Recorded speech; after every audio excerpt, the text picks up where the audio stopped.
continuando con el tema de esfuerzos, vamos a determinar dos ejercicios en los cuales utilizaremos la fórmula de esfuerzos cortantes. Problema número 3.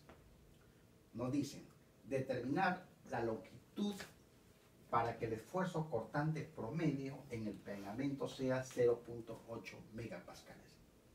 ¿Qué significa? Significa a una fuerza aplicada de 33.600 newtons, debemos nosotros romper, quebrar el esfuerzo del pegamento.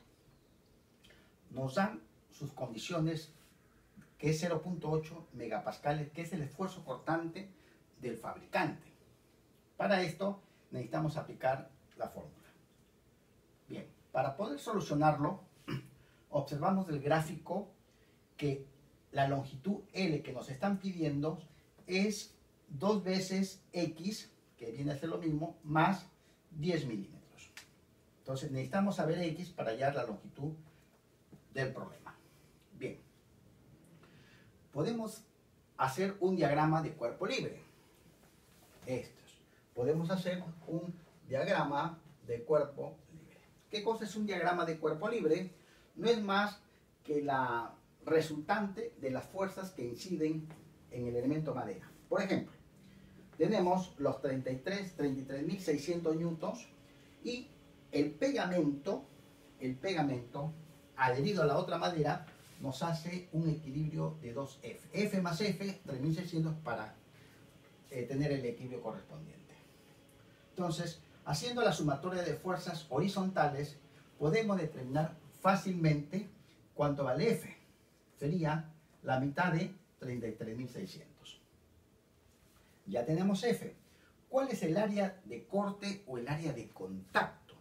El área de contacto es el área que nos va a determinar todo el pegamento con la superficie de ambas maderas. En este caso, ¿cuál es el área de contacto? Si ya tenemos F, que es la fuerza de uno de los lados, entonces el área de contacto de uno de los lados vendría a ser X por su ancho. Entonces, ¿cuál sería el área de contacto? 120 milímetros por X. Pasamos a resolverlo. ¿Qué dice el esfuerzo cortante? El esfuerzo cortante es fuerza entre área. Reemplazamos el esfuerzo cortante del pegamento que nos da el fabricante, que es 0.8, y como están en las mismas unidades, despejamos X y nos da 175 milímetros.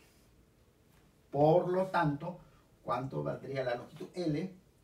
Sería 2 veces el valor de X más 10, que sería 360 milímetros. Este es un ejercicio bastante sencillo, pero se aplica la teoría de esfuerzos cortantes. Entonces, no olvidar que el esfuerzo cortante es la fuerza que hace que rompa, en este caso, el equilibrio.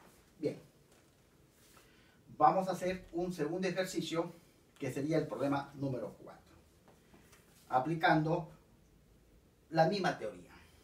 Dice, el esfuerzo cortante de falla de una placa de acero es 2800 kilogramos por centímetro cuadrado. Nos piden determinar o calcular qué fuerza P se debe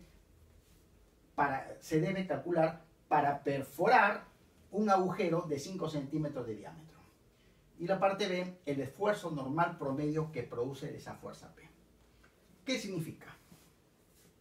Si tenemos nosotros una plancha de acero, que puede ser como esta mesa, por ejemplo, necesitamos nosotros hacer una perforación. Acá. ¿Cuánto es el émbolo? Sería de 5 centímetros de diámetro. Por supuesto, para poder perforar una plancha, tiene que ser este acero mayor que la placa. Porque si el acero, su resistencia es menor, nunca la vamos a poder perforar. Bien, entonces, ¿qué necesitamos? Necesitamos dos cosas. La fórmula matemática, sabiendo que el esfuerzo cortante es la fuerza aplicada entre el área. ¿Cuánto es el esfuerzo que va a fallar la placa de acero? 2800, que es dato. ¿Y cuál es el área de corte? El área de corte no es el área axial, sino ¿qué es lo que va a cortar? Va a cortar todo el perímetro de la circunferencia del émbolo. Entonces, ¿y cuál es el perímetro o el área del perímetro? Que decía pi por su diámetro por el espesor de ¿qué? De la plancha. Entonces, pi d por t. Tenemos todos los datos y simplemente reemplazamos. ¿Cuánto es pi? Sería, ¿cuánto es el diámetro? 5. ¿Cuánto es el espesor? 2 milímetros. ¿Correcto?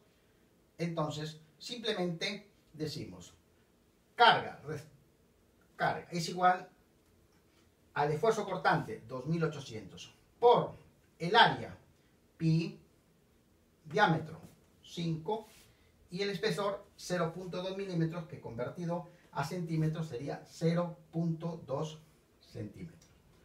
Resolviendo el problema, tenemos una carga de 8.796.46 kilos.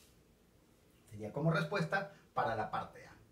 Necesitamos calcular el esfuerzo de la parte B, pero ya no nos piden esfuerzo cortante de corte, sino esfuerzo axial que vimos en el capítulo anterior, el esfuerzo axial o promedio normal. Bien, ¿a qué es igual el esfuerzo? Fuerza entre área. Ya la carga lo tenemos. Ahí está, calculado de la parte A. ¿Y cuál es el área de presión o esfuerzo normal? Ahora sí es el área transversal.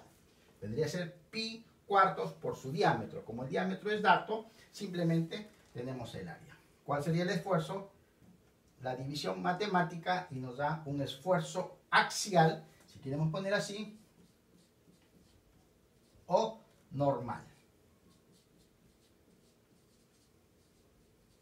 de 448.11 kilos por centímetro cuadrado.